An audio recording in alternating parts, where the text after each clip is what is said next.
आपल्या जीवनामध्ये आपलं कल्याण होतं. हा रथ आहे महाराज. हा रथ कसा पाहिजे त्या रथाचं एक रूपक आहे रामायणामध्ये, पण ते काही मी तुम्हाला आता सांगणार नाही, कारण त्याच्यावर आम्ही 7 दिवस कथा केली होती. एकदा स्मशान हनुमानमध्ये रामकथा होती ना, तिथं रावण रथी गिरथ रघुबीरा देख विभीषण भय वाटीला, तिथं विस्तृत रीतीनं सांगितलं होतं. कारण हा ग्रंथ फार मोठा ग्रंथ आहे.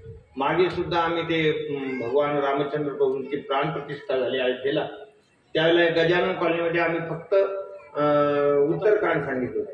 तेही उत्तरकांड पूर्ण झालं नाही आमचं 7 दिवसामध्ये.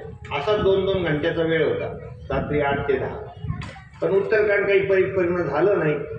अशा प्रकारचा हा फार मोठा ग्रंथ असल्यामुळे आणि खूप माहिती असल्यामुळं